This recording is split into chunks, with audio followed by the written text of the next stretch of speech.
About 2 weeks ago, I celebrated my 60th birthday.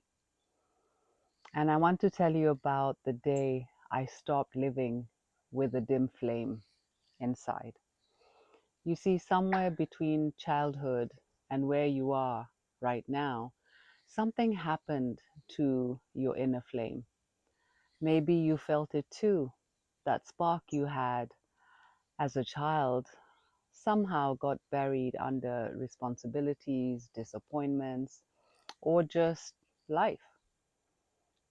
But here's what I discovered: that flame never fades away. And today I want to take you on a journey of how I went from having a flame that was barely flickering to one that is blazing. Because if I can do this at 60, imagine the possibilities for you. Let me take you back to where it all started. We are all we all arrive in this world carrying a beautiful light, an ember of pure joy, curiosity, and purpose. In childhood, my flame roared. I grew up in a little town and life felt like a wide open sky. I remember after the rains, my friends and I would storm through the puddles, laughing and giggling as the water splashed around us. That feeling, that light felt untouchable. If you're watching this, you remember feeling that too, don't you? That that time when everything was possible, when you laughed without holding back, when you believed the world was yours to explore. That flame, it was real, it was yours, and it's still there. But then life threw me a curveball, like it does to all of us. As a child, I wasn't prepared for it. Something happened, and I won't go into details about that. It's not what this is about. But that wounding went deep, like water seeping into every corner of my spirit. The changes weren't dramatic or immediate. As children often do, I simply continued living my life, but something had shifted. I became a little more reserved, a little more careful. The laughter came, but not as easily and openly as before. Like so many children, I did what we children did. I pushed it down. I pushed it so deep that I almost convinced myself that it never happened. Almost. How many of you know exactly what I'm talking about?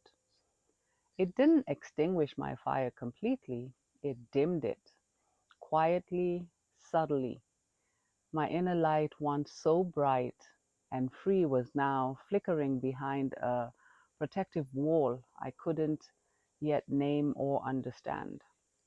I still smiled, still played, I still lived, but something had changed in the quality of that inner light. It was still there, but it was muted. And as the years went on, that dimming became normal. I learned to function with less brightness, not even realizing what I had lost until much later. Sound familiar? This is how it starts for so many of us, not with a dramatic extinction, but with a quiet dimming that becomes our new way of being. In my 20s, I thought I could somehow restore my flame by running towards what I thought I was supposed to chase: the right job, the right relationship, the right image. I was so busy becoming who I thought the world wanted me to be that I forgot to ask myself who I actually was. The old wounds were still there, of course. They showed up in relationships that felt hollow, in achievements that left me feeling empty, in the nagging sense that I was performing a role rather than living alive. My flame would flicker brighter sometimes, but it never stayed lit up for too long. We tell ourselves we're being strong, that we're moving forward, but sometimes what we call strength is just sophisticated avoidance of tending to our own inner fire. Then came my 30s, and with that, the most beautiful distraction of all, motherhood. Suddenly, I had these little babies who needed everything from me.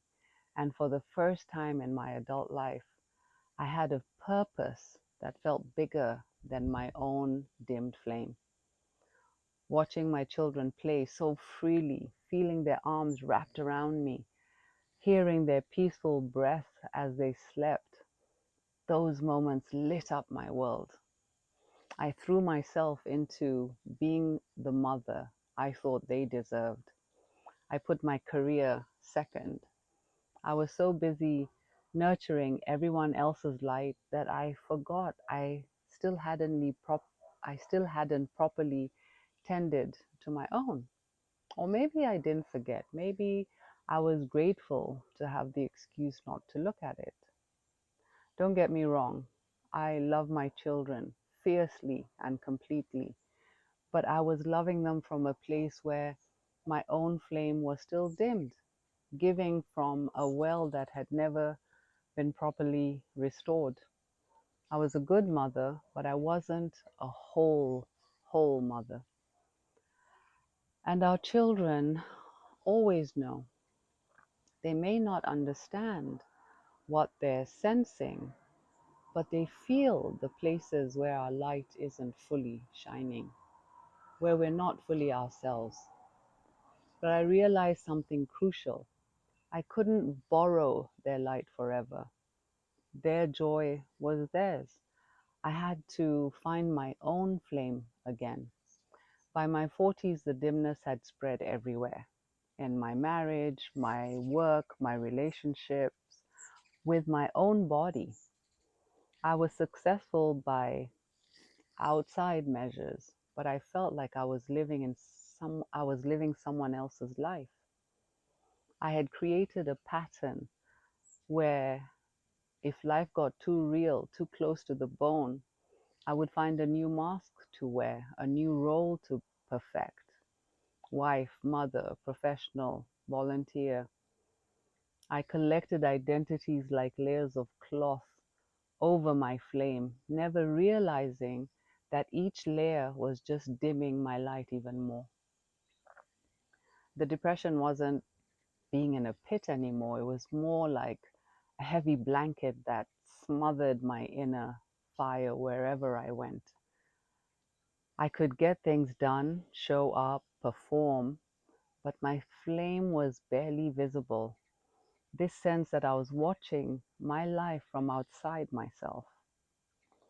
I was 49 when I realized I couldn't keep living with such a dimmed flame forever. A little over a decade ago, something shifted. I got tired. Not physically tired, soul tired. Tired of living with a dim flame, tired of waiting for someone else to light my fire, tired of surviving when I knew I was meant to thrive. I made a decision that changed everything. I stopped waiting for the world to hand me warmth, and I began tending my own fire. I reached out for help, therapy, breath work, moments of stillness. I turned inward and sat with the parts of myself I had long avoided. I challenged the old stories that were no longer serving me. I stopped silencing my truth. I cleared away the outdated beliefs, and slowly, steadily, my flame started growing stronger. And what was the most important thing I learned? I found my voice. Not the one that always said the right thing, but the one that finally said the true thing for me. And today, just after turning 60, I stand here not with a flicker, but with a blaze, This is power. This is sovereignty. Today, I can say no without guilt. I embrace new adventures, like creating this YouTube channel, something I never thought I'd do at this age. I find joy in the tiniest things, like watching hummingbirds dance in the morning sun, having deep conversations, learning something completely new. I've stepped into the front row of my life. I seek what lights me up, I protect what keeps me warm, and I no longer need permission to shine. Here's what my journey taught me and what I want you to understand. Our inner fire isn't just about survival, it's about vitality. It's about choosing joy, choosing your truth, and knowing that your light is yours to command. We all carry a flame. The real question is, are we tending it or slowly letting it burn out? Our light may flicker, it may dim, but when we choose to tend to it, the flame becomes an enduring one. So I'm asking you, what about your flame? Is it burning brightly, or are there embers waiting to be fanned? Share, share your thoughts in the comment section below. Whatever age you're at, it's not too late. In fact, it's probably the right time. You hold the power to tend that flame, to ignite your own inner wildfire of renewal, and to live as the keeper of your own enduring flame. There's a poet called Hafiz who wrote, "I wish I could show you when you are lonely or in darkness the astonishing light of your own being." Your light is still there. It's time to let it blaze. Don't forget to subscribe. From my heart to yours, have a great day. Bye for now.